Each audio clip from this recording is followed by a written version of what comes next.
Perfect electronics Wai आयोजित 6 दिवसांचं practical based electronics and computer industrial training. पात्रता इलेक्ट्रॉनिक्स आणि कम्प्युटरचे शिक्षण आवश्यक. बीई, डिप्लोमा, बीएससी, एमएससी झालेल्यांसाठी उपयुक्त. या ट्रेनिंगमध्ये भरपूर प्रॅक्टिकल सह मुलाखतीची तयारी करून घेतली जाते, ज्यामुळे जॉब मिळणं सोपं जातं. ट्रेनिंगसाठी संपर्क doctor Dhekale, perfect electronics, MIDC Wai. Mobile 98 222 41 255.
And it started 1/1/2021. This one manufacturing activities. We manufacture electrical, electronics expertise boards or physics electronics.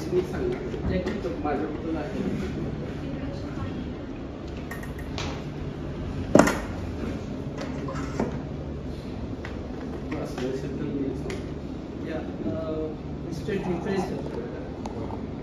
They are the Dikre sir. And they have first they were a lecturer, and they were the principal also, it seems.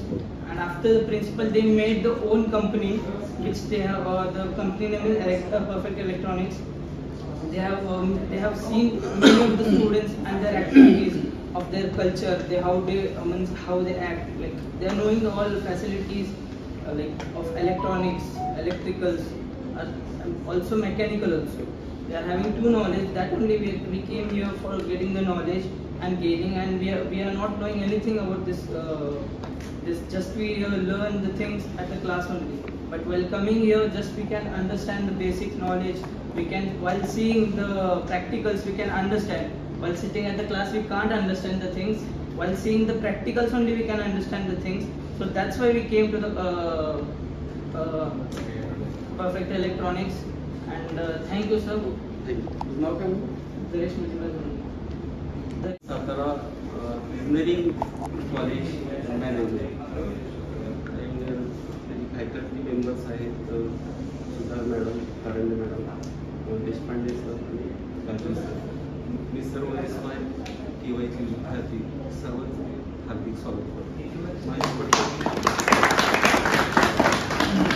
माझी थोडक्यात मी ओळख करून देतो की 35 वर्ष मी HOD physics म्हणून तिसरे college आहे तिथं वर्क केलेलं आहे. 2016ला मी रिटायर झालेलं. माझी कंपनी पहिल्यापासूनच तिथं मी वर्किंगमध्ये असताना चालू केली. आता आमच्या मिसेसची कंपनी आहे ती, आणि मी आता फुल टाईम बोलतो.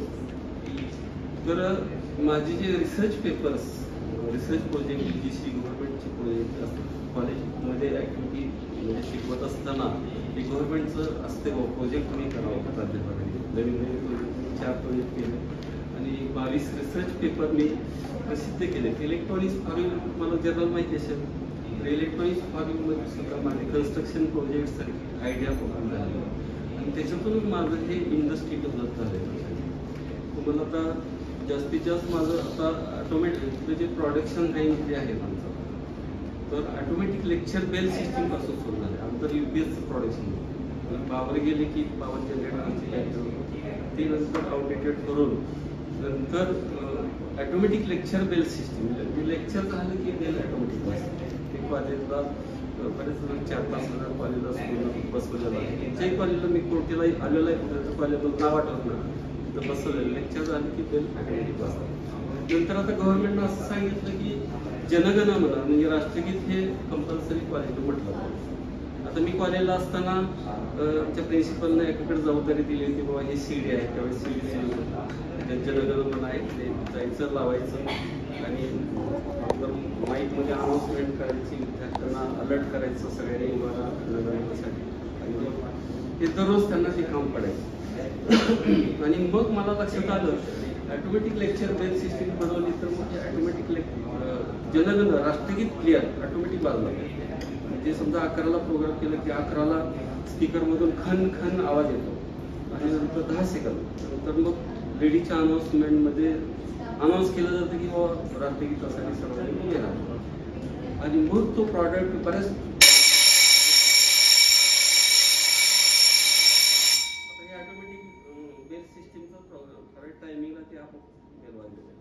तसं राष्ट्रगीत सुद्धा ऑटोमॅटिक होतं. आता रिसेंटली मागच्या 15 दिवसात पहिला दुसरा एक प्रॉडक्ट केलेला आहे. काही कॉलेजचं म्हणणं होतं की राष्ट्रगीत क्लिअर पण वाजला पाहिजे आणि ते सकाळी वाजल्यापर्यंत संध्याकाळी वंदे मातरम वाजलं ते ऑटोमॅटिक वाजलं. मग DG कॉलेजचं आम्हाला ऑफ करायला लगेच R&D करायला सुरुवात केली ते सक्सेस झालं ते बसवलं. एक आता 1-2 महिने झालं पेमेंट पण मिळालं. तिथे तो फक्त प्रोग्राम करायचं कुठल्या टायमिंगला राष्ट्रगीत वाजायचं कुठल्या टायमिंगला वंदे मातरम वाजायचं त्याप्रमाणे केलं. तर बेल सिस्टीम राष्ट्रगीत क्लिअर आणि सिक्युरिटी सिस्टीम पण आम्ही मॅन्युफॅक्चर करतो ते तुम्हाला डेमो दाखवण्याचं सगळ्यांचे डेमो तुम्हाला मिळणार आहेत.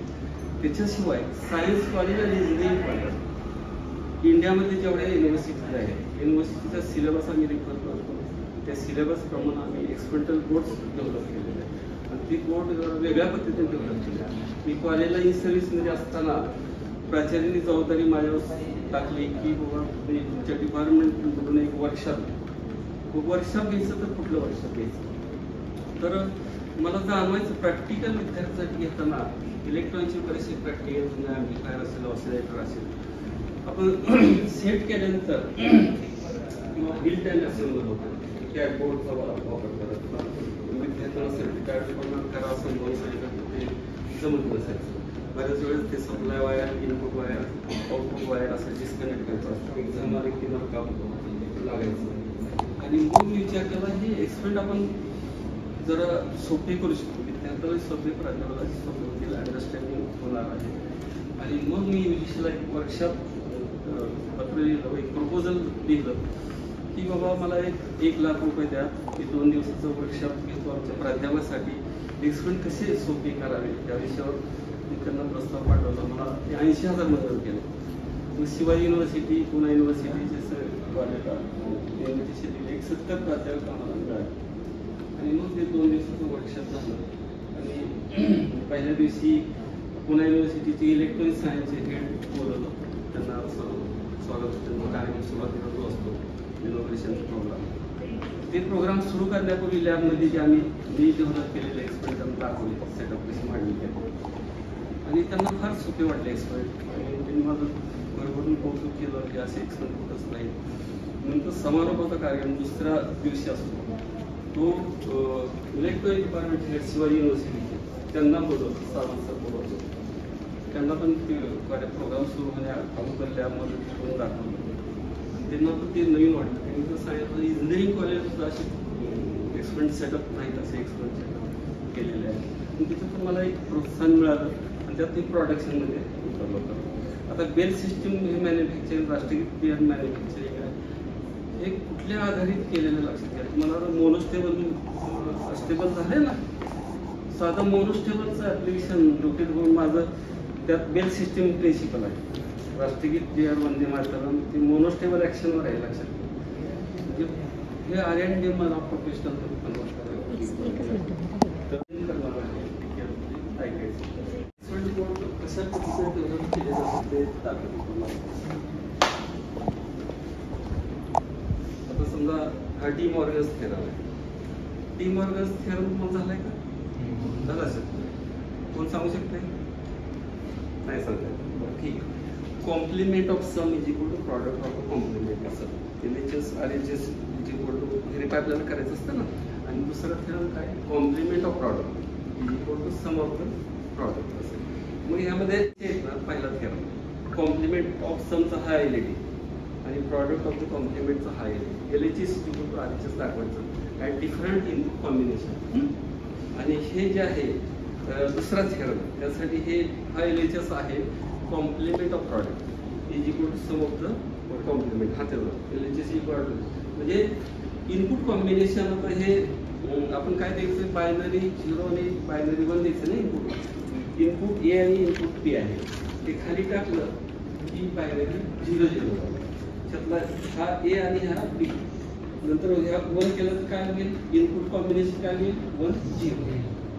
आणि हा टाकला की 1 1. आणि हे वेगळ्या इनपुट कॉम्बिनेशन आपल्याला काय बघायचं असतंय की LHS इक्वल टू RHS. म्हणजे हा LED लागला तर हा लागला पाहिजे, हा विजला तर हा विजला पाहिजे, तसंच ह्याचं पण हा लागला तर हा लागला पाहिजे. अशा पद्धतीनं फक्त व्हेरीफाय करायचं आणि हे झालं. म्हणजे हे तुमचा एक्सपेरिमेंट किती वेळात होईल असेल. आता दुसरा हा जो प्रॉडक्ट आहे पॉवर सप्लाय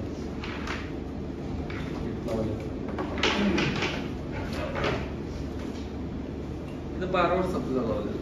12 वोल्टचं जे आहे अडॅप्टर आम्ही डेव्हलप केलेलं आहे. आपला जो ट्रान्सफॉर्मर आहे ना ते ट्रान्सफॉर्म वायडिंग मशीन आहे बघा. त्याचा यूज करून आम्ही डिझाईन केलं आहे ट्रान्सफॉर्मर. आणि मग तुम्हाला माहिती असेल रेक्टिफायर कसं करायचं. ट्रान्सफॉर्मरच्या पुढे 2 डायोड आले, फिल्टर कॅपॅसिटर आला बरोबर. आणि मार्केटमध्ये फिल्टर कॅपॅसिटरपर्यंतच असतात. त्याचं लिंकचं आउटपुट काढतात मार्केटला आणि ते अडॅप्टर ज्याचा 100 त्याला देतात. परंतु आपण ह्या अडॅप्टरमध्ये काय केलं आयडिया एक 7812चा रेग्युलेटर होता. म्हणजे व्होल्टेज ॲज अ रेग्युलेटर.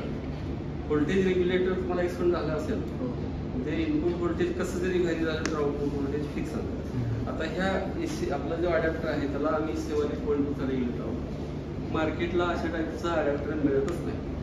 म्हणजे input voltage dimmerstat of 170 volt ते 270 व्हॅरी करा. तुम्हाला मार्केटमधला जो अडॅप्टर आहे तो काय दाखवेल? 170 व्होल्टेज 9 व्होल्ट आहे.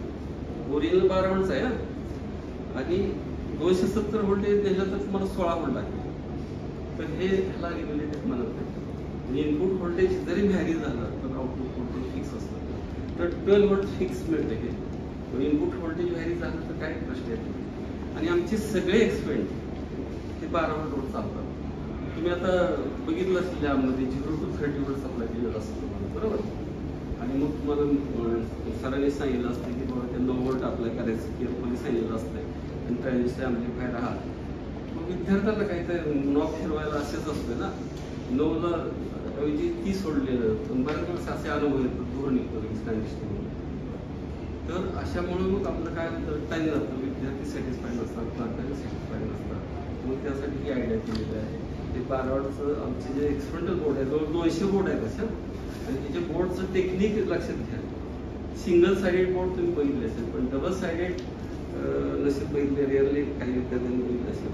तर हे बघा ते PCBचं डिझाईन हे आम्हीच करतो. एक्सप्रेस PCBचं सॉफ्टवेअर आहे. बॅक साईडला सुद्धा जर बघितलं ना PCBला सेम ट्रॅक आहे का. त्याचे जे होल्स आहेत ना ते कंडक्टिंग होल्स आहेत. म्हणजे PTH म्हणतात त्याला. PTHचा नाव कोण सांगते पण PCBमध्ये PTH. PCBमध्ये इंटरेस्ट असलेले विद्यार्थी PTH त्यांना माहिती आहे. PTH म्हणजे प्लेटेड थ्रो होल. मग ते होल सुद्धा कंडक्टिंग असतात. प्लेन PCB जर तुम्हाला दाखवली असेल आणि तुम्ही कंटिन्युटी घेतली मल्टीमीटरचा यूज करून सेम होलला दोन्ही साईड लावलं तर ते होलला कंटिन्युटी येते. तर आता लक्षात घ्या. आता हे एक्सपेरिमेंट वेगळ्या कॉम्बिनेशनला आता इनपुट 0 0 ठेवलं.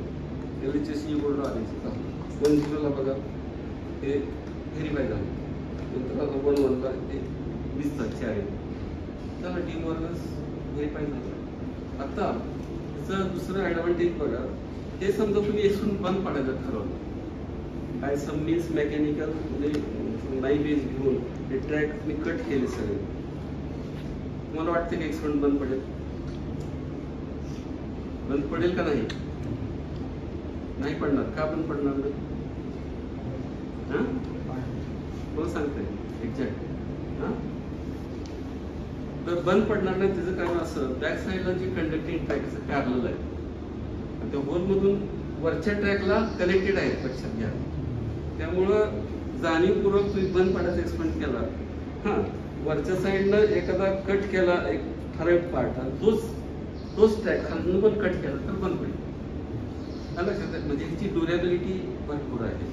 तर असे 200 experimental board science college engineering develop केले. आम्ही ह्याच्यावर आमच्याकडं येतात BE इलेक्ट्रॉनिक्स जेव्हा सेंट्रलला येतात असं लक्षात येतं की एक्सपेरिमेंटचं टेक्निक आहे जास्त इंजिनिअरिंग कॉलेजला नसते, जास्त थिओरिटिकल शिकवलं प्रॅक्टिकल नाही. उलट त्या मनानं सायन्स कॉलेजला NGC मधून सगळं फुल पेमेंटनं प्राध्यापक नेमले जातात आणि सगळे एक्सपेरिमेंट व्यवस्थित घेतले जातात. इंजिनिअरिंग कॉलेजला साधे विद्यार्थ्यांना प्रश्न विचारले तर येत नाही. त्याचं कारण असं आहे म्हणजे नॉन ग्रँटेड सगळे कॉलेज असतात, पगारी प्रोफेसरांना पण कमी असतात. जे लिगल प्रोफेसर असतात UGC त्यांना पेमेंट देतात, परंतु बरेचसे प्राध्यापक त्यांना फुल पेमेंट मिळत नाही. त्यांचा काही दोष नाही ना, म्हणजे विद्यार्थ्याचा काही दोष नाही. त्यामुळं त्याप्रमाणे फीडबॅक तुम्हाला मिळत नाही. त्यामुळं मी इतर कोर्सेस बाहेरचे कोर्सेस हे केले पाहिजे, जास्तीत जास्त नॉलेज मिळवलं पाहिजे प्रॅक्टिकली. तुम्हाला आता लक्षात घ्या प्रॅक्टिकल तुमचा डिप्लोमा आहे बरोबर, उलट डिप्लोमाला प्रॅक्टिकल जास्त असते आणि पुढे गेलं तर मग तुझा फायदा होतो. कम्पॅरेटिव्हली डिप्लोमाला जास्त आहे. पण प्युअर BE असेल ना तिथं मी अशी मुलाखत घेतो त्यावेळेस सांगतात उत्तर देत नाही त्यावेळेस सांगतात किंवा प्रॅक्टिकली झालेलीच नाही तर हे आमच्याकडे प्रोफेशनल ट्रेनिंग पण असतं. मी ट्रेनिंगचं मॉडेल का ठरवलं की इंजिनिअरिंग कॉलेजच्या विद्यार्थ्यांना एक्सपोजर मिळालं पाहिजे. आणि मी काय ठरवलं तर 200 कोर्स माझ्याकडे सेलसाठी ठरवली विद्यार्थ्यासाठी काय. तर बरेचसे विद्यार्थी 200-250 विद्यार्थी ट्रेनिंग घेऊन गेलेले म्हणजे फास्ट ट्रॅक ट्रेनिंग प्रोग्राम म्हणून आहे. त्या ॲडव्हान्टेजमध्ये तुम्हाला टेक्निकल इंटरव्ह्यू तुम्ही देऊ शकताय आणि तुम्हाला जॉब पण लवकर मिळू शकताय. आणि त्यात जेवण जास्तीत जास्त करून घेतलं जातं. 6 दिवसाचं असते ते. तुम्हाला तर ते कॅटलॉग दिलं ना शेवटच्या पेजवर ट्रेनिंग डिटेल्स आहे बघा, तर ते तुम्ही नंतर बघून त्याप्रमाणे करू शकता. तुम्ही दिवाळी सुट्टी उन्हाळ्यात सुट्टी तुम्ही असं वेस्टेज करायचं नाही, काय तर त्यात गुंतून राहिलं पाहिजे. तर असे ट्रेनिंग प्रोग्राम तुम्ही अरेंज केले तर तुमचं टेक्निकल नॉलेज वाढू शकते.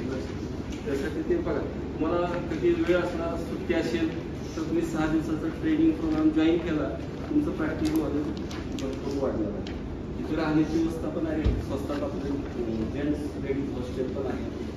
तर ज्याचा इंटरेस्ट आहे ते करू शकता किंवा तुमच्या इंजिनिअरिंग कॉलेजच्या माध्यमातून सुद्धा एक्सपोजर त्याला देऊ शकता, अनाऊन्स करू शकता. ते विद्यार्थी डिजिटल इलेक्ट्रॉनिक्स एक्सपेरिमेंट केले जातो.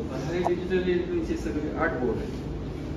8 बोर्ड आपण 2 तासात एक्सपेरिमेंट करतो. आता बघितलं तुम्ही डिजिटल इलेक्ट्रॉनिक डिमॉर्गन्स थेरपी किती 10-15 मिनिटात दाखवलं आपण. ते 8 एक्सपेरिमेंट तुम्ही 2 तासात करू शकता आणि 1 तास डिजिटल इलेक्ट्रॉनिक्सवर ओव्हरऑलवर चर्चा केली. हे लक्षात घ्या.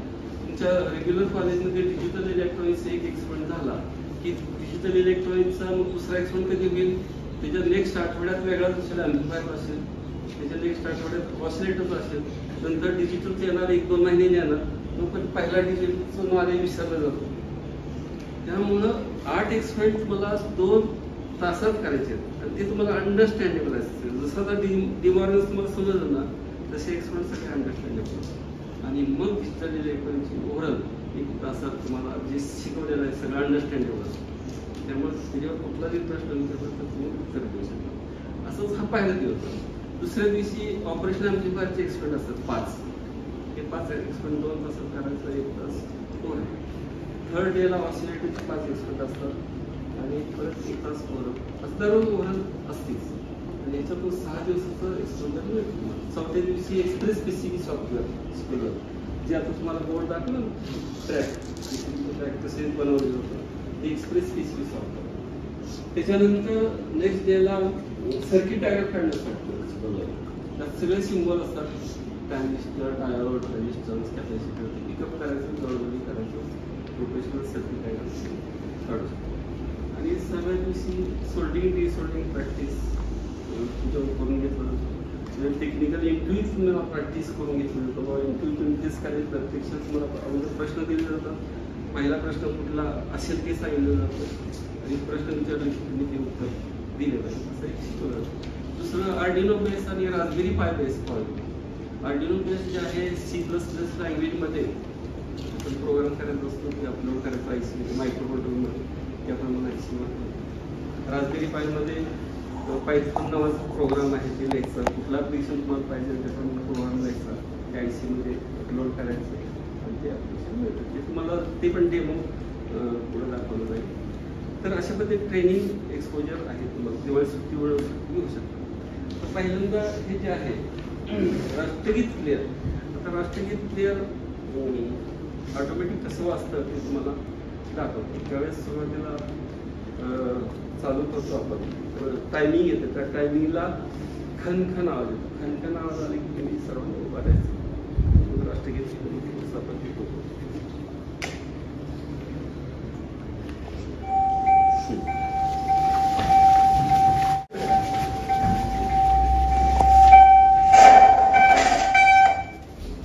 All staff and students are requested to stand in attention for the national anthem. दोन बसवले, एक वंदे मातरमसाठी आणि राष्ट्रगीत क्लिअरसाठी आहे. ते जसं दिसतंय ना की ह्याच्यात प्रोग्राम करता येतो. आणि ह्याच्यात वंदे जनगणमन याच्यात वंदे मातरम असं प्रोग्राम करून करता येतो. नेक्स्ट प्रॉडक्ट मला दाखवतो. आता हा जो प्रॉडक्ट आहे त्याच्यात डिजिटल टाईपशीट चेक आहे, एक सर्किटरी आहे, एक बल्ब लावलेला आहे. त्याचे 3 ॲप्लिकेशन. हे automatic programmable single phase driver आहे. Automatic programmable single phase driver म्हणजे पहिलं ॲप्लिकेशन मी तुम्हाला सांगतो सिक्युरिटी सिस्टीमसाठी कसं वापरता येईल. तर म्हणजे घरात वापरू शकता तुम्ही. पोर्च लॅम्प असतो ना, त्या पोर्च लॅम्पला हे देऊ शकतो. इथून असं काढायची बाहेर पोर्च लॅम्पला ती गेली पाहिजे आणि त्याच्यात टायमिंग प्रोग्राम करता येतो. म्हणजे आता समजा संध्याकाळी 6:30 वाजता की ते मॅन्युअल स्विच करतात ना, ऑन करतात बरोबर पोर्चचं. तर हे प्रोग्राम करायचं 6:30 नंतर 1-1 तासाने तुम्ही प्रोग्राम करू शकता. किंवा 11 वाजता समजा 6:30 वाजता चालू केलं की 11 वाजता लॅम्प आपण जनरली बंद करतो. दुसरं ऑफ टायमिंग 11 लायचं.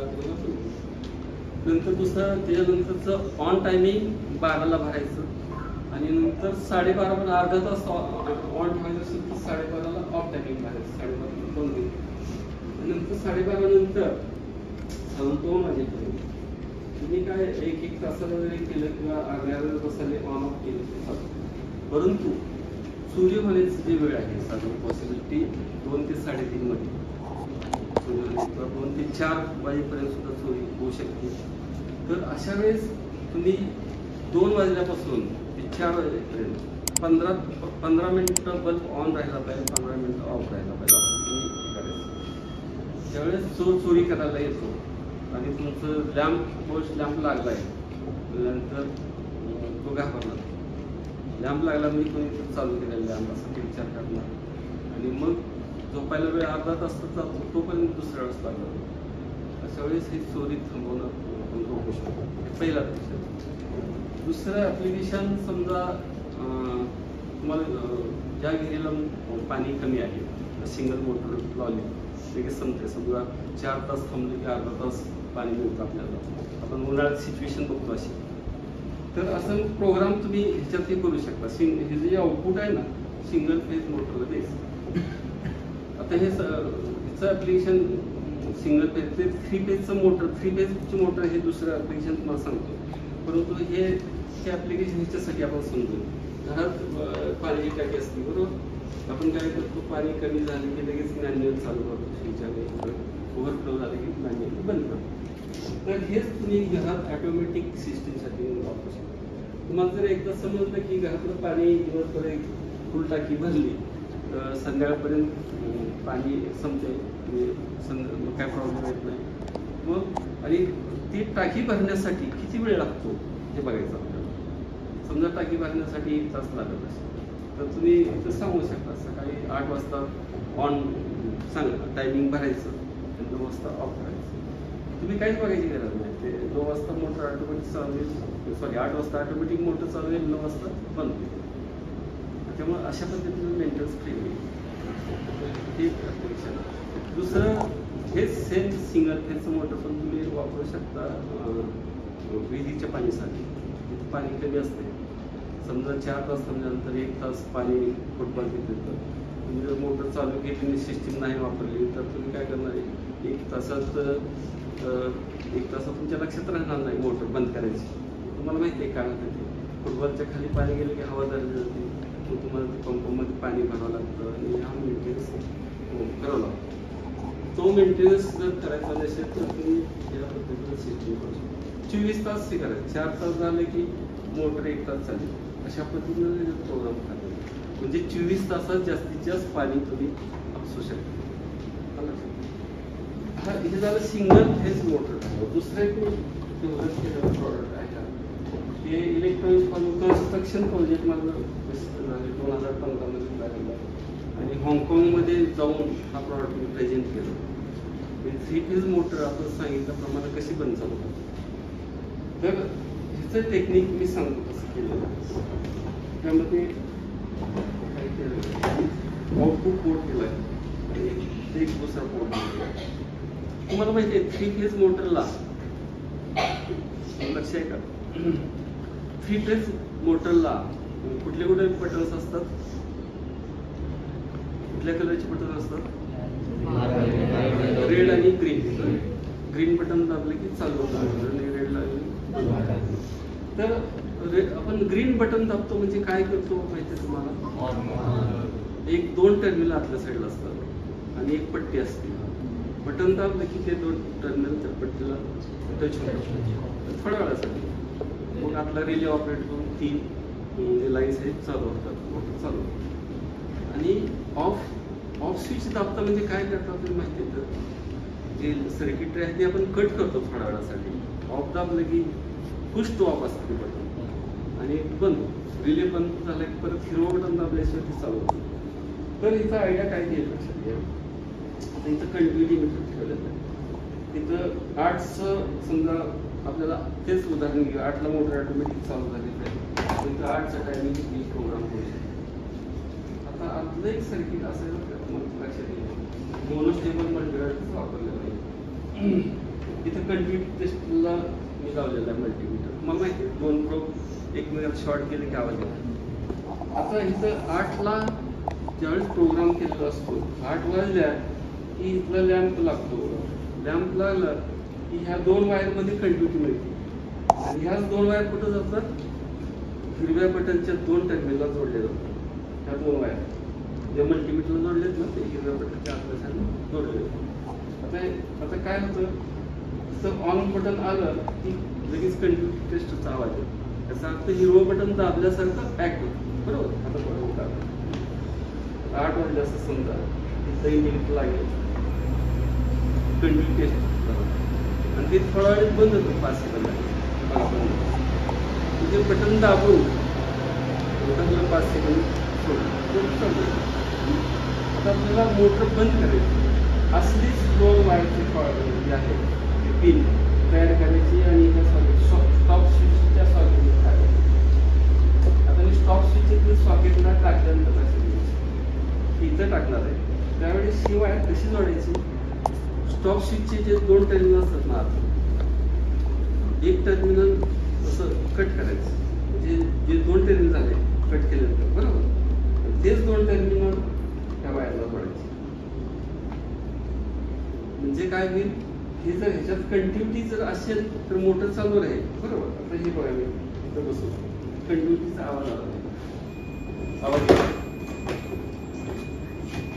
म्हणजे आता तुमची मोटर चालूच आहे, कारण हे सिरीज मध्ये लावलेलं आहे वायर, स्टॉप स्विचच्या सिरीज मध्ये लावलेलं आहे. आता कंटिन्युटी असल्यामुळे मोटर तुमची चालूच आहे. आता ह्याच्यात आपण 9चं टायमिंग भरणार आहे, ऑफ टायमिंग भरणार. 9 वाजला की इथलं इंडिकेटर बंद होईल, सॉरी चालू होईल. चालू झाला की आवाज बंद होईल, म्हणजे डिस्कंटिन्युटी झाली. स्टॉप स्विचला डिस्कंटिन्यू केलं आणि मोटर बंद झाली आणि ते 5 सेकंदासाठी बंद राहतं, परत चालू होतं. तर 5 सेकंदासाठी बंद राहील, परत चालू होईल. परत चालू झालं तर मोटर चालू होणार नाही, हिरवं बटन दाबायचं चालू होतं. तर अशा पद्धतीचे ऍक्शन आहे. ऑटो ऍप्लिकेशन पण असंच असतं.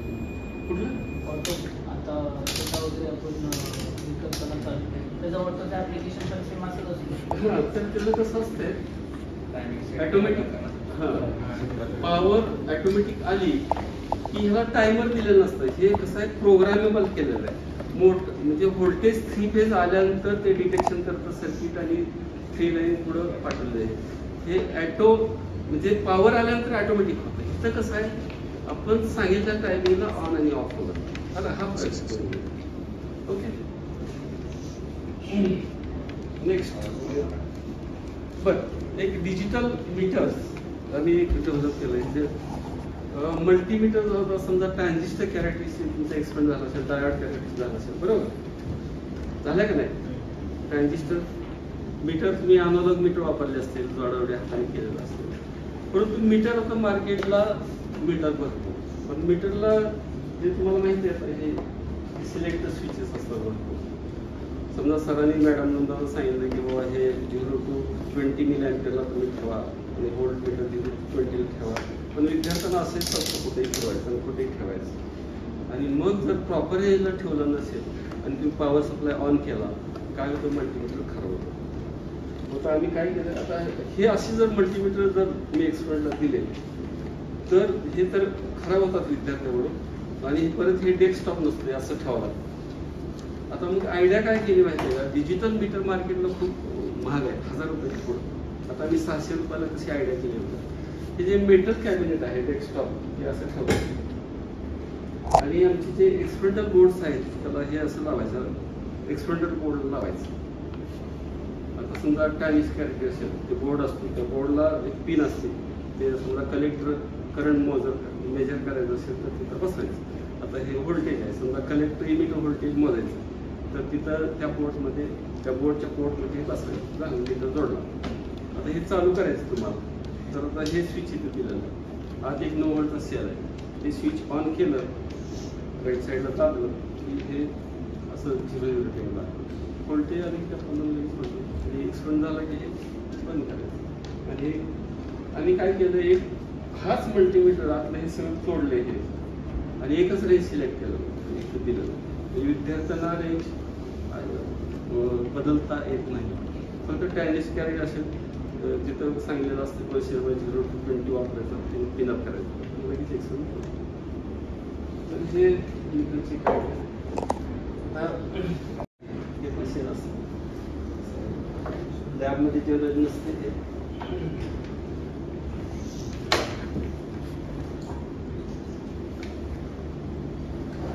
आता बघा हे जे 2 वायर आहेत वायर दिसतो तुम्हाला. एक जी वायर आहे हे जे आहे एक ट्यूब आहे आणि एक केबल आहे. एक ट्यूब कुठे जोडले व्हॅक्यूम पंप आहे आणि इथं एक पोल आहे, इथं टीप आहे. टीपला टेम्परेचर देत आहे. त्या पोल तिथं आहे ते पोल तिथे ग्लास ट्यूब आहे. आता ग्लास ट्यूब दिसतं आणि हे डिसोल्टिंग पंप आहे. मॅन्युअल डिसोल्टिंग पंप असते. परत आता हे डिसोल्टिंग पंप जे आहे तर इथं समजा चालू केलं तर इथं जे टेम्परेचर आहे साधारण 400-450 टेम्परेचर ठेवले आणि एखाद्या स्पॉटवर समजा आता हे बटन दाबले लाल बटन इथं जे होल आहे ना त्या होलमधून मला सक केली जाते आणि टेम्परेचर सुद्धा 400-450. मग जे तुम्हाला सोल्डर स्पॉट करायचं जवळपास समजा हा कॅपॅसिटर काढायचं आहे त्याला इथं ठेवायचं ते बेल्ट होतं आणि बटन दाबलं म्हणजे एक पॉईंट लूज झाला. समजा दुसरा पॉईंट लूज करायचं ठेवायचं मेल्ट झालं दिसते आपल्याला.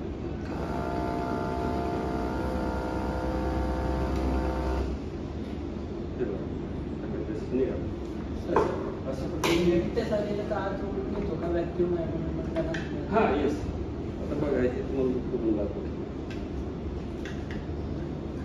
ट्यूब आहे ह्याच्यात शोल्डर ह्याच्यात साठलं जातं मेटल फक्त ते आतमध्ये ओढून घेतं ना. हा मेटल जे आहे होलमधनं त्या ट्यूबमध्ये साठलं जातं. जास्त चोक झालं की ट्यूबमधलं शोल्डर काढलं जातं.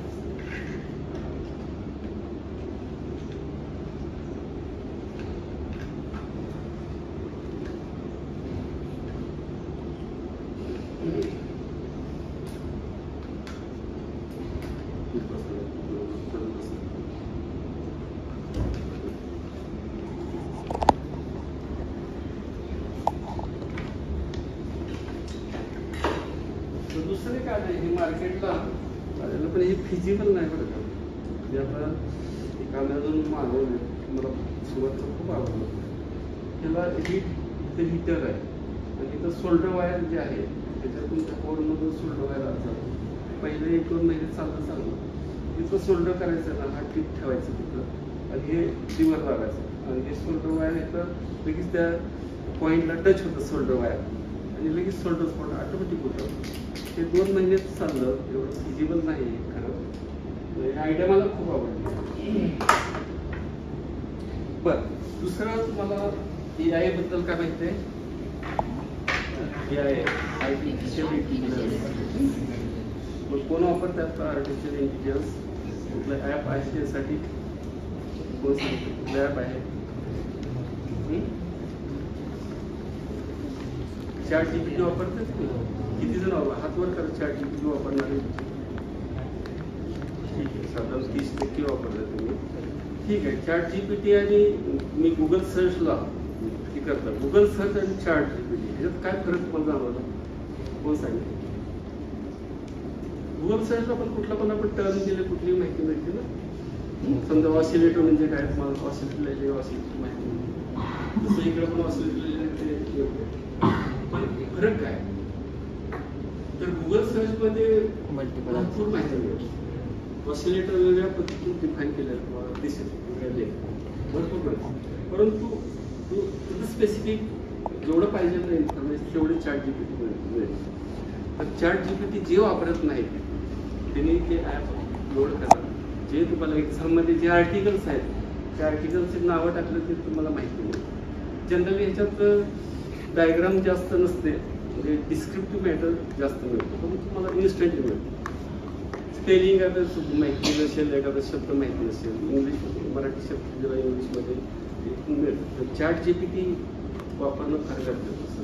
ही AIची सुरुवात आहे, आर्टिफिशियल इंटेलिजन्स. त्याच्यानंतर दुसरं ॲडव्हान्स लेवलचे आले.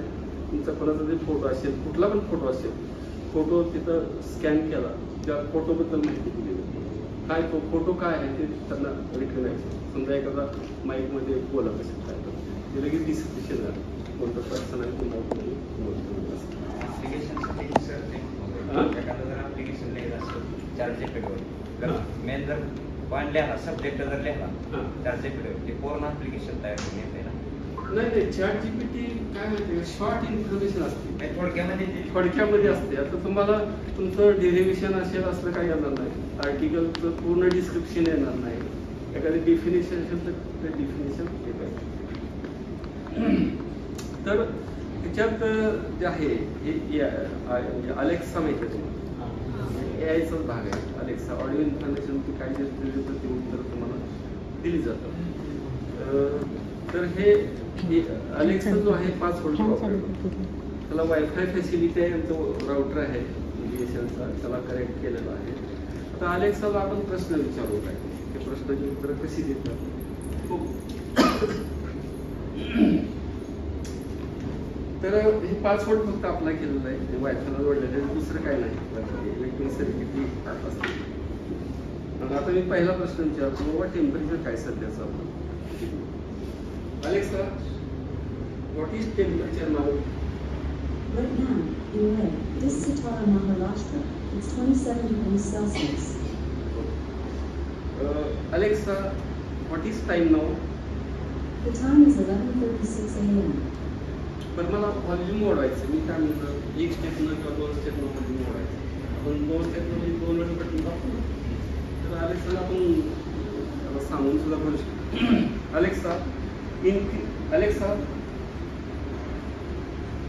Alexa, increase volume by 2.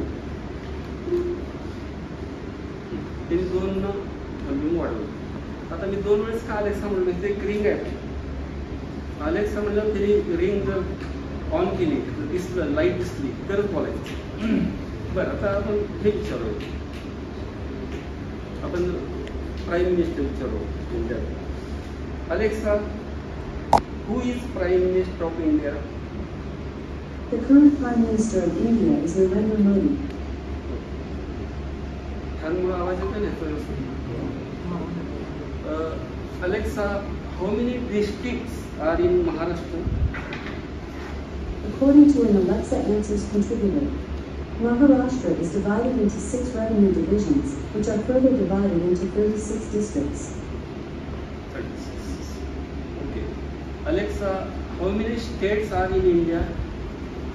India has 28 states, including Andhra Pradesh, Arunachal Pradesh, Assam, Bihar, and Chhattisgarh. Okay. Alexa, how many countries are in the world?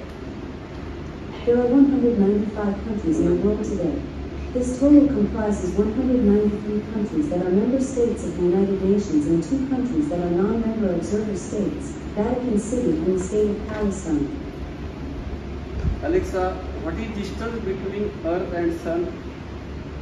Sun is 149.6 million kilometers from Earth. आता ह्याला एखादं गाणं जरी सांगितलं तुम्ही play करता तर कुठलं गाणं करायचं? लक्ष घेते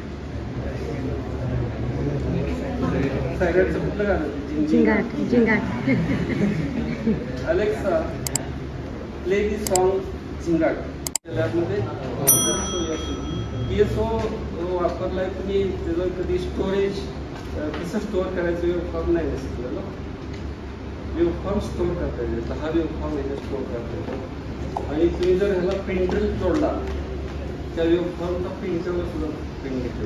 खरं तर मी आता बोर्ड ऑफ स्टडीमध्ये आहे, बऱ्याच Shivaji university, Solapur university, autonomous college आहेत ना, तर मी आहे मी सजेस्ट केले त्यांना की बाबा हे घेतलं पाहिजे. परंतु आणखी ते आलेलं नाही. म्हणजे इलेक्ट्रॉनिक्समध्ये जे वेगळेच टॉपिक आले तर TYला घेऊन SYच्या सजेस्ट केले की कमीत कमी एक वेबफॉर्म सेव्ह करून तो प्रिंटिंगला घ्यायचं. हे चांगलं आहे, म्हणजे रिसर्चसाठी चांगलं आहे. तुम्हाला हे दाखवतो फ्रेमवर्कचा. हे ऑसिलेटर सांगितलं आहे, कॉल्पिट्स ऑसिलेटर ना, मला 12V DC दिलेलं आहे त्याचे.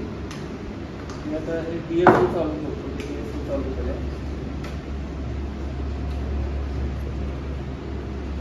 त्याचं आउटपुट हे CROच्या वायरलेटला मी दिलेलं आहे.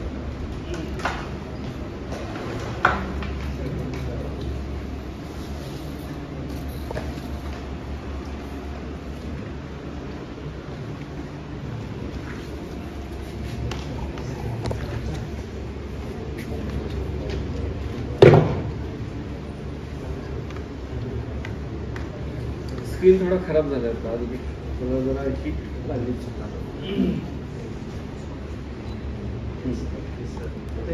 हे जे सायनोस त्याचे जे आहे ना, VC जे आहे 775 किलोवॉट. तर आता हे सेव्ह करायचं किंवा ऑप्शन हे स्टोरेजला जायचं आणि इथं सेव्ह ऑप्शन यायचं बटन दाबायचं. स्टोरेज इथं सेव्ह नंबर आला आणि हे 1 नंबरला सेव्ह, ते सेव्ह झाल्याची प्रोग्रेस बार आला आणि 1 नंबरला सेव्ह झाला. असे 10 लोकेशन आहेत. 1 नंबरला मी सेव्ह केलेलं आहे. आता सेव्ह झालेलं आपल्याला ते लोड करायचं बघा. तर ते काय करतो मी आता बाहेरचं हे काढतो. डिसेंबर झालं बरोबर, म्हणून तो हार्ड डिस्कमध्ये आता सेव्ह झालेला आहे. हे अपलोड कसं करायचं म्हणजे फक्त स्टोरेज नावाचं बटन दाबायचं, लोड नावाचं बटन दाबलं लगेच डिस्प्ले होतं. स्टोरेज लोड दुसरं ते स्टोरेज आता दाबलं, ते लोड नावाचं बटन आलं, ते साईन आलं, सेट साईन लागलं. तर हे एक माहितीसाठी तुम्हाला सांगितलं. दुसरं हे जे मोबाईल वायफाय ते सांगतील की तुम्हाला हे सिक्युरिटी सिस्टीमचं एक डेमो दाखवायचं आहे. डेमो दाखवण्यासाठी तुझं काय नाव म्हणलं? गणेश. नरेश.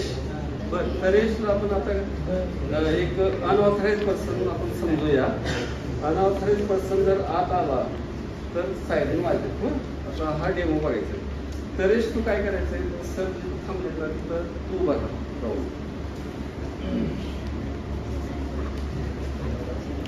आता बाहेर जायचं. त्याला जरा ह्या साईडला जाऊ. बाहेर जाऊ. तिथं जाऊन उभं राहा त्या साईडला. बस दिसलं पाहिजे मला फक्त. तिथं बस दिसलं पाहिजे असं. थोडंसं तर हे जे सिक्युरिटी सिस्टमचं ऍक्शन तुम्हाला सांगतो, इथं टाइम स्विच आहे. आमचे 5:30 वाजे. आता तुम्ही इकडे परतून बसा म्हणजे तुम्हाला असं बराच थोडा वेळ हे होईल. 6 नंतर सिक्युरिटी सिस्टम ऑटोमॅटिक चालू होते. आणि अनऑथराइज पर्सन कोण आला की लगेच सायरन वाजतात, ते दाखवायचं. तुम्हाला आता हे आपल्याला डेमो बघण्यासाठी 1.5 मिनिटं लागतोय वेळ. मी तरेशला ज्यावेळेस तो ये म्हणलं की तो येईल त्यावेळेस तुम्ही हे बघायचं की सिक्युरिटी म्हणजे अनऑथराइज पर्सन आला की ते फ्लड लॅम्प आहे ना तो अगोदर लागतो आणि नंतर तो आत आला की लगेच इकडं सायरन वाजतो. तर तरेशला याला जरा जागा असं ठेवा म्हणजे असं आला पाहिजे. तिकडचे इकडं सरत इकडं सरत इकडं सरत तुम्ही सरत दोघं सर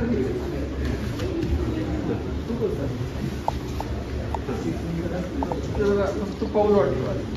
तरेशला मी ज्या वेळेस बोलली ना तरेश तू ये म्हणलं की इकडून असेल. आता तरेश ज्यावेळेस येईल ना त्यावेळेस तुम्हाला 2 ऍक्शन बघायचे. एक ऍक्शन डोळ्याने बघायचे, एक ऍक्शन कानाने ऐकायचे. पहिले ऍक्शन ते फ्लड लॅम्प तुम्ही बघायचा. तरेशला मी ज्यावेळेस बोलली ना त्यावेळेस फ्लड लॅम्प लागेल. आता लागला तो विजेल थोडा वेळ तो लागतोय का बघायचं. लगेच थोडा वेळ सायरनचा आवाज येतोय का बघायचा. त्यासाठी तुम्ही फ्लड लॅम्पकडे ओरिएंट व्हायचं. तुम्हाला आपल्याला स्टेडी वरायचं, स्टेडी बसायचं. आपण हलायचं नाही, हात हलवायचा नाही, मान हलवायचं नाही. तर सुरुवातीला फ्लड लॅम्पकडे ओरिएंट होऊन असं बसावं. मान वळवून बघू नका कारण 1.5 मिनिटं आपल्याला बसायचं. टर्न व्हा तसं फ्लड लॅम्पला असं ह्या डायरेक्शनने बसायचं.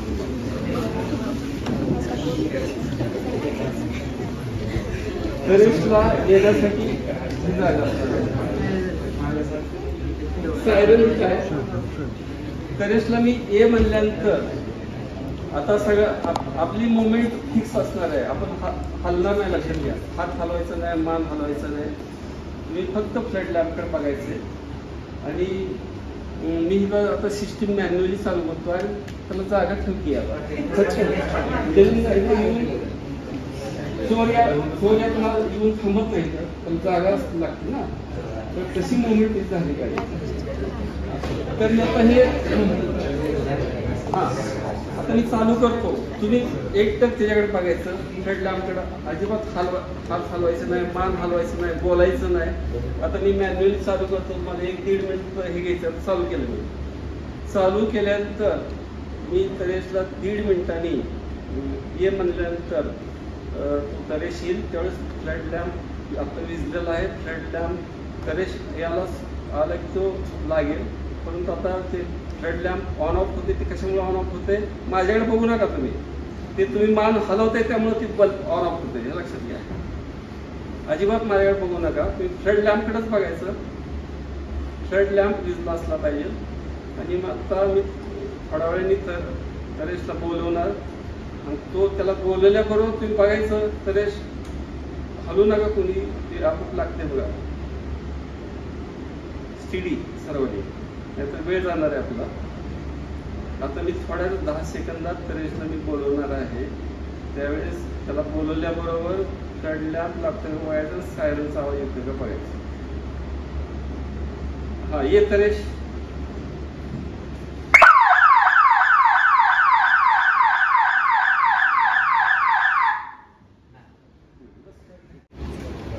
तर ते अमेझॉनवर आता आम्ही ते हे करणार आहे, रजिस्टर होणार आहे, प्रॉडक्ट असणार आहे. बरं आता तुम्हाला जे PCB एक्सप्रेस PCBचं दाखवलं ना तिथं ट्रेनिंगचाच भाग आहे. ट्रेनिंगमध्ये काय काय शिकवलं जातं. एक्सप्रेस PCBचं पॅटर्न कसं काढला जातो सांगतो थोडक्यात.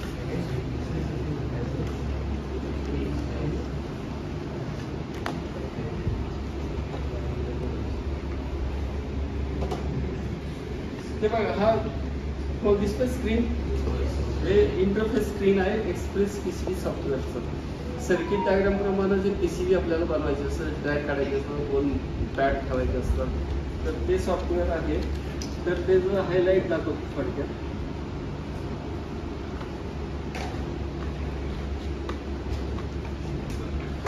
हा इंटरफेस स्क्रीन. आता तुम्हाला इथं म्हणजे वेगवेगळे टूल्स आहेत पहा. सुरुवातीला पॅड नावाचा टूल सिलेक्ट करतो. तिथं पॅडची साईज इथं दिलेलं आहे, ऑप्शन आहे. तर इंटरनल होलची डायमीटर किती पाहिजे, बाहेरचं किती पाहिजे हे सांगितलं. इंटरनल होलचं मी 1 mm सिलेक्ट केलेलं आहे, तर मी 1 mm इथं घेऊ शकतो. समजा मोठं पॅड पाहिजे असेल तर समजा इंटरनल 2 mm होल समजा पाहिजे असेल तर मी सिलेक्ट करून इथं ठेवू शकतो.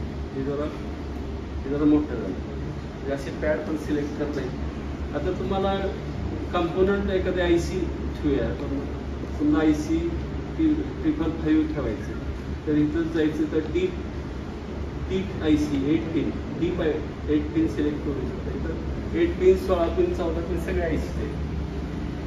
समजा इथं 8 पिन तुम्ही सिलेक्ट केलं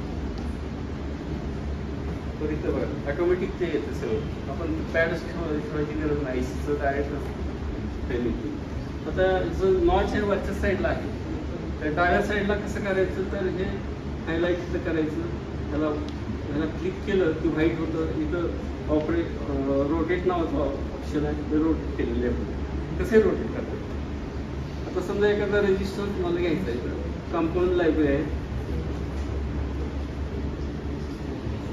समजा रेजिस्टन्स घ्यायचं आपल्याला, R मध्ये जाऊ R रेजिस्टन्स आला. समजा क्वार्टर वॅट रेजिस्टन्स मी घेतला, इथं ठेवला. आता IC आणि रेजिस्टन्स समजा हे जोडायचं आपल्याला, तर ट्रॅक साईज साधारण 1.5 mm घेतलं जातं. तर तिथं ट्रेस नावाचा टूल आहे, तर क्लिक करायचं, ते 1.5 सिलेक्ट करायचं इथं. आता मी हे 2 जोडून दाखवतो, इथून ते इथपर्यंत 8 नंबर. समजा इथं मी क्लिक करणार, परत लेफ्टला वळणार, परत क्लिक करणार, परत आणि क्लिक करणार आणि एस्केप करणार. आता ही जरा तिरका आहे त्या साईडला, मला बरोबर काटकुनात घ्यायचं. तर इथे एक डॉट असते, तर सिलेक्ट नावाच्या टूलला द्यायचं, डॉटला सिलेक्ट करायचं.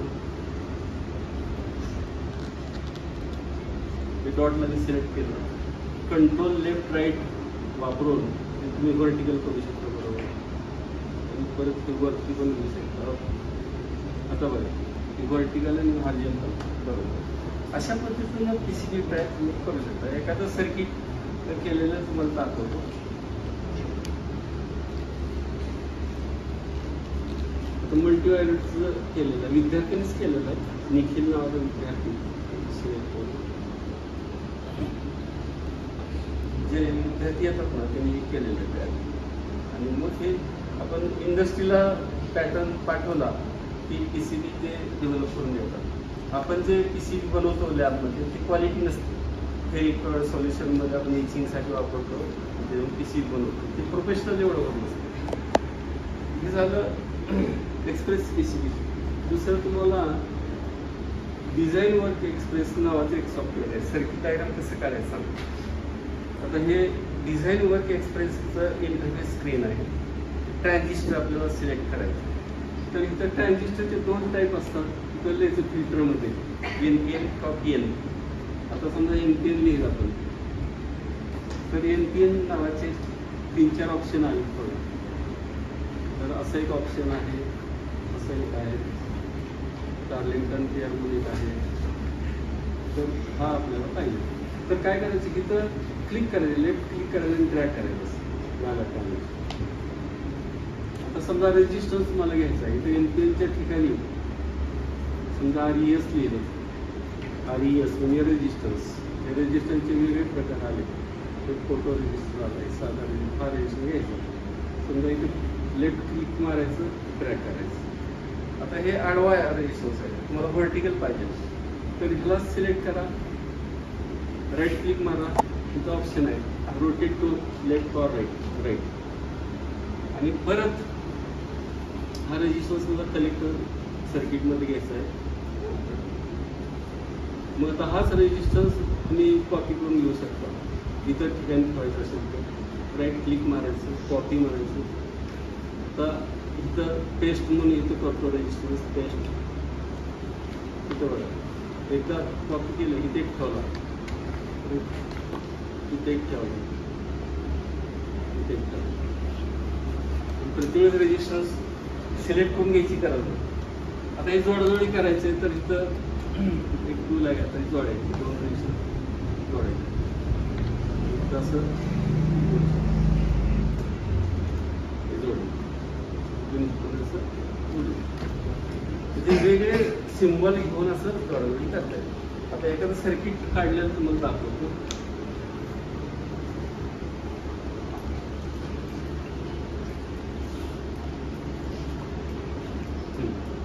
आता motor control of DC motor त्यात परवाच काढलेला आहे.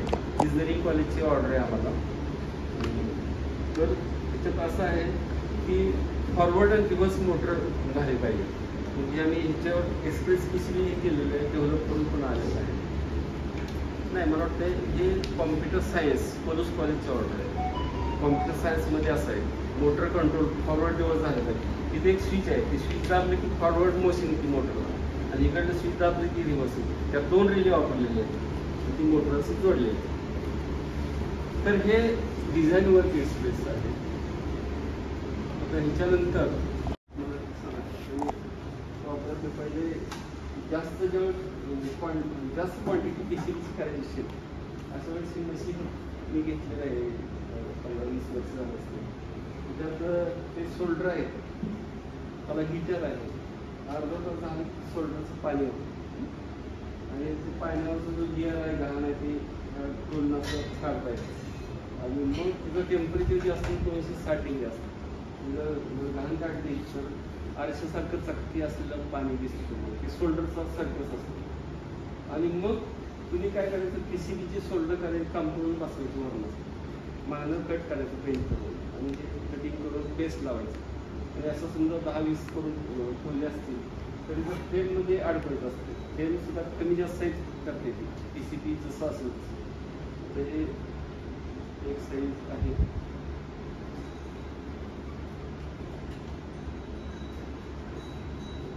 PCB बसवायची आणि ह्याच्यात हे करायचं. त्याला एक टायमरचं एक नॉब आहे आणि लाल बटन आणि पिवळं बटन एक आहे. पिवळं बटन दाबलं की काय होतं, हे जे आहे रॉड मोटर पण आहे त्या साईडला खाली असं जातो आणि सरफेसला जो PCBचा पार्ट आहे ना त्या सोल्डर सरफेसला 3 सेकंदासाठी टच होतं आणि नंतर ऑटोमॅटिक रिलीज होतं.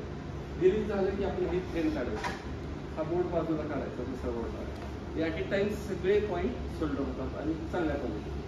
तर हे सुरुवातीला सांगितलं मला प्रोसेस चालू नाही. ठीक आहे. ह्यानंतर हे बघा इफेक्टिव्ह मॉस्किटो रिपेलर आहे, आमच्या कंपनीनं डेव्हलप केलेला प्रोडक्ट. हे फक्त मॉस्किटो रिपेलर नसून डासांबरोबर चिलट, झुरळ, पान यांना पडून लावतात. आता मार्केटमध्ये आलो गुड नाईट असे बरेच प्रोडक्ट आहेत, पण त्यांच्या केमिकलच्या वासानं आपल्याला त्रास होतो. पण यामध्ये असं काहीच होणार नाही. केमिकलचा वास येणार नाही, धूर येणार नाही आणि आवाज. यामध्ये पिझोबदल स्पीकरचा वापर केला असून यामधून अल्ट्रासोनिक वेव्स तयार होतात आणि या वेव्समुळे आपल्याला काहीच होत नाही. फक्त डास, चिलट, झुरळ, पान यांना फक्त त्रास होतो. आणि हे 230 वोल्ट्स असून त्याचं पॉवर कन्झम्पशन आहे फक्त 1 वॉट. आता आपल्या घरामध्ये 0चं नाईट लॅम्प असतो ते 5 वॅटचं असते, पण आपण हे 24 तास ऑन ठेवलं तरी चालतं. ह्याला काय आणि याचं MRP आहे 600 रुपये. आता हे न्यू प्रोडक्ट असल्या कारणानं आम्ही हे तुम्हाला 300 रुपयाला देतो आणि मनी बॅक वॉरंटी पण आहे. आता तुम्ही घरामध्ये 8 दिवस 15 दिवस यूज करायचं, तुम्हाला आवडलंच नाही तर आम्हाला बायकोट पाठवून द्यायचं, आम्ही तुमचे पैसे परत देतो अगदी पोस्टाच्या खर्चासकट. आणि आतापर्यंत 150 पेक्षा जास्त सेल झाल्या, यामधलं एकही रिटर्न नाही. आणि तुम्ही गावाला गेल्यानंतर तुम्हाला पाहिजे असलं तरी आम्हाला कळवा, आम्ही बायकोट पाठवून देतो. आणि पोस्टाचा खर्च 50 रुपये येते, ते धरून 350 रुपये पे करावे लागेल. आता आपल्या सगळ्यांना माहीत आहे स्कूल आणि कॉलेजमध्ये लेक्चर झाल्यानंतर शिपाईकडून बेल वाजवलं जातं आणि तेच काम इन्स्ट्रुमेंट करते. हे आहे ऑटोमॅटिक लेक्चर बेल सिस्टम, आमच्या कंपनीने डेव्हलप केलेला प्रोडक्ट. यामध्ये 3 मॉडेल आहेत. एक 16 टाईमचं आहे, ते कॉलेजसाठी युजफुल आहे आणि एक 32 टाईमचं आहे आणि एक 64 टाईमचं आहे आणि ते स्कूल आणि हायस्कूलसाठी युजफुल आहे.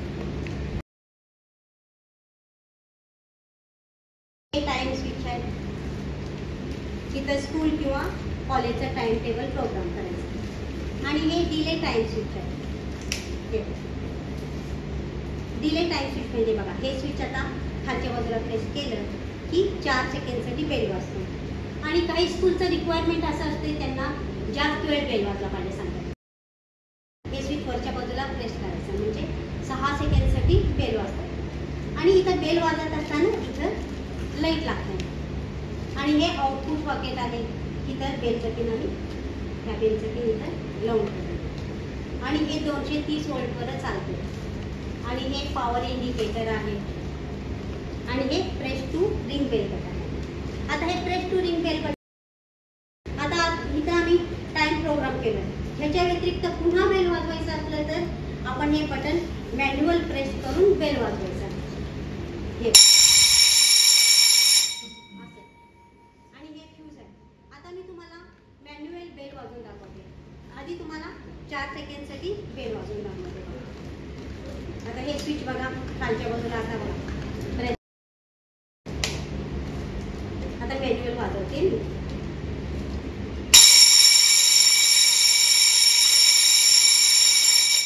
हे 4 सेकंडसाठी झालं. आता 6 सेकंडसाठी बेल वाजवून दाखवते. आता मी हे परत हे स्विच वरच्या बाजूला प्रेस करते बघा. आता बघा 6 सेकंडसाठी वाजेल.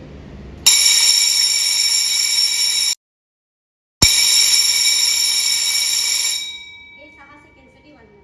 हे ऑटोमॅटिक लेक्चर बेल सिस्टीमचं डेमो आहे.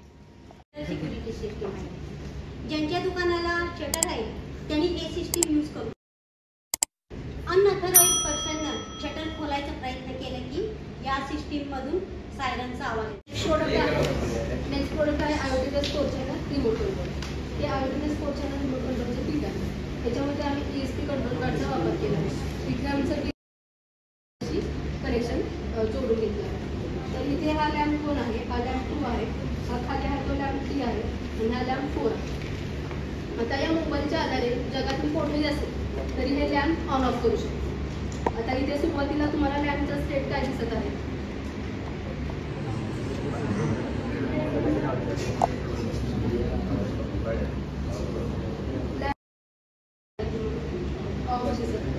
आता मी 1 बाय 1 एक लॅम्प ऑन करते. आता पहिल्यांदा मी लाईट 1 ऑन केला, तर हा लाईट 1 ऑनच आहे. आता लाईट 2 ऑन करते, तर हा लाईट 2 ऑन. त्यानंतर खाली आहे तो लाईट 3 आहे, तो लाईट 3 ऑन करते. त्यानंतर लाईट 4 ऑन करते. आता याच्यामध्ये इंटरनेटचा स्पीड आहे तो लॅम्प ऑन होण्यासाठी थोडासा डिले होता.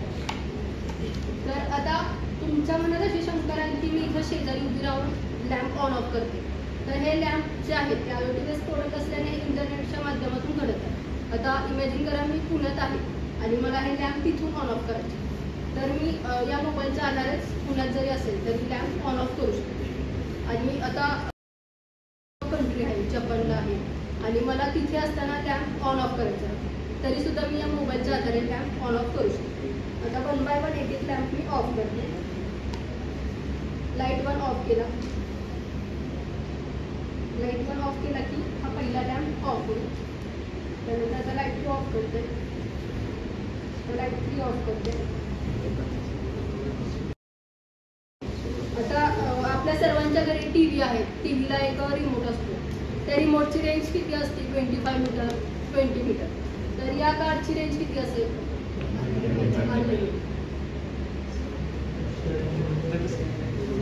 ट्रान्सफॉर्मर स्टडी केला आहे का कॉलेजमध्ये? केला.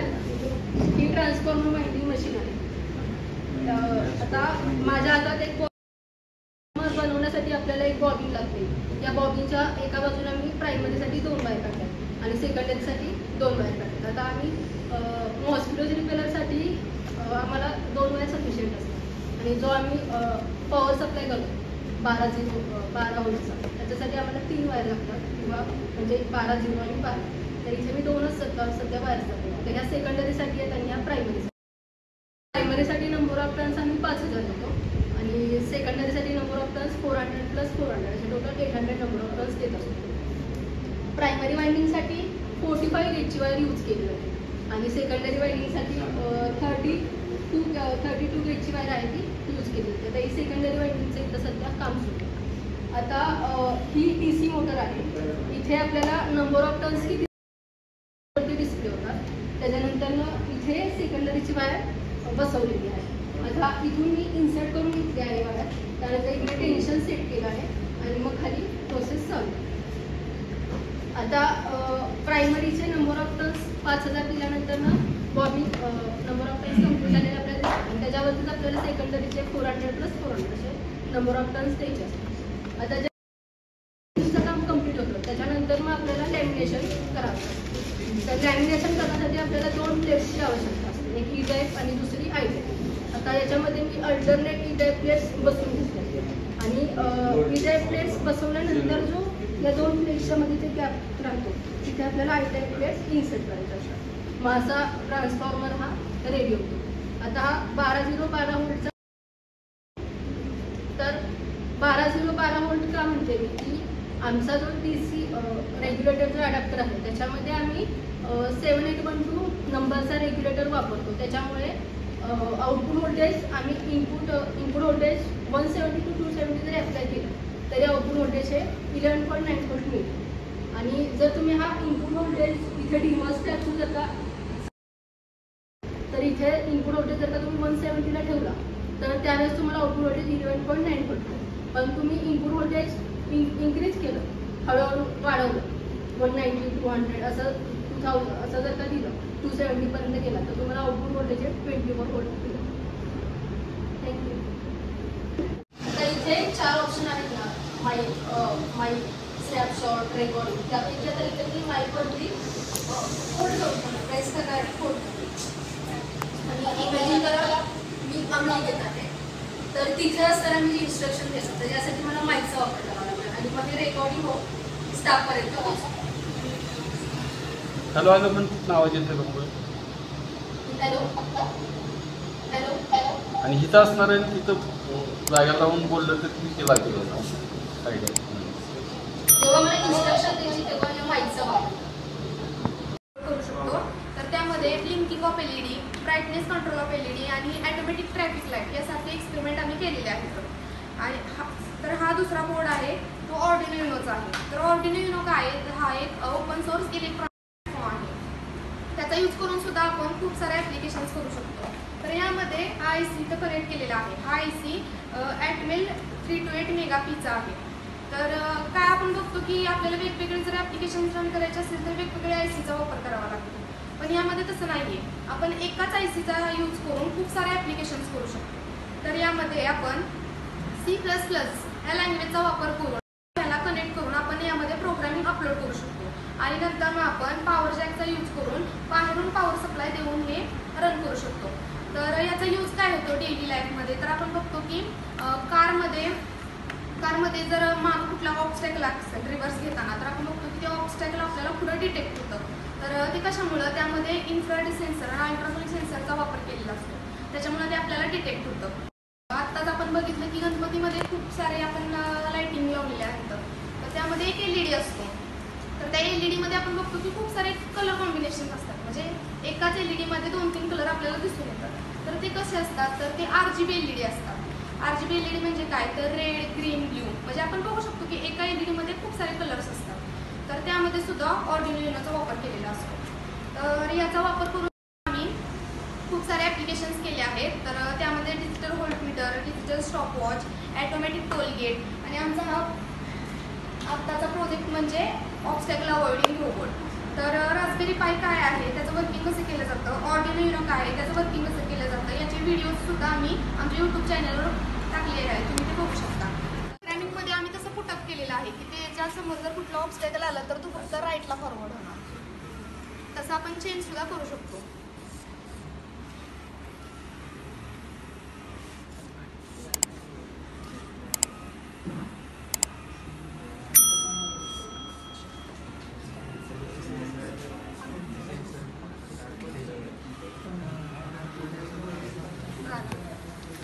परफेक्ट इलेक्ट्रॉनिक्सचे संपूर्ण ऑटोमॅटिक ऑटो लेक्चर बेल आणि ऑटो राष्ट्रगीत प्लेअर सिस्टीम शाळा कॉलेजसाठी अत्यंत उपयुक्त. उत्पादक perfect electronics MIDC Wai. Free डेमोसाठी संपर्क 98 222 41 255.